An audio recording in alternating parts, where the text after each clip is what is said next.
Çin, Doğu Türkistan'daki Türkler üzerindeki modern köle oluşturma politikası kapsamında Uygur Türklerini Çin'in iç kesimlerine sürgün etmeye devam ediyor. Zhejiang eyaleti Suining ilçesinde bulunan Çin Komünist Partisi'ne bağlı inşaat şirketinin yöneticisi olan Yang Xuelian, Doğu Türkistan'ın Gurcaili Çapçalı ilçesinden 433 genç Uygur Türk'ünün Suining'deki tarım ürünleri şirketine ucuz iş gücü olarak gönderildiğini açıkladı.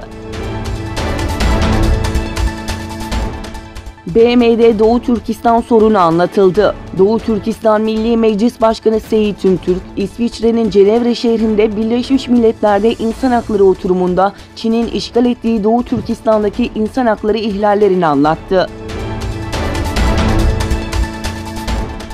Doğu Türkistanlı aktivist hayatını kaybetti. Doğu Türkistan'daki toplama kamplarından Kazakistan'a sığınan ve Kazakistan'da faaliyetlerine devam eden Nagashibai Esmirza hayatını kaybetti. Kazak Haber Ajansı'nda yer alan haberde Kazakistan'daki Çin yanlılarının Atayurt Derneği'nin kapatılması ve Atayurt Derneği Başkanı Serikcan'ın cezalandırılması için açılan davada mahkemeye gelen Esmirza, mahkeme koridorunda kalp krizi geçirerek hayata gözlerini yumduğu bildirildi. Merhuma Allah'tan rahmet diliyoruz. Rusya ve Özbekistan hava sahalarına iki ülkenin askeri uçaklarını açıyor. Özbekistan Cumhurbaşkanı Şevket Mirziyoyev, Rusya ve Özbekistan hava sahalarının iki ülkenin askeri uçakları tarafından kullanılmasını öngören anlaşmayı onayladı.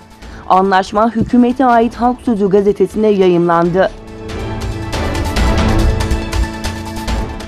İsrail polisi korumasındaki Yahudi işgalciler, işgal altındaki Doğu Kudüs'ün Eskişehir bölgesinde yaşayan Filistinli Halebi ailesinin evini zorla ellerinden aldı. Bölgeye gelen Yahudi işgalcileri tepki gösteren Filistinliler ile işgalcileri koruyan İsrail polisi arasında arbede çıktı.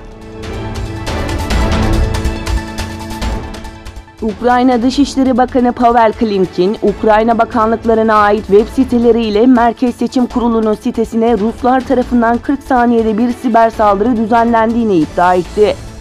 Rusya'nın 2016 yılında Amerika Birleşik Devletleri başkanlık seçimlerine müdahalede bulunduğu ileri sürülmüştü. Ukrayna'da 31 Mart'ta devlet başkanlığı seçimlerinin ilk turu yapılacak.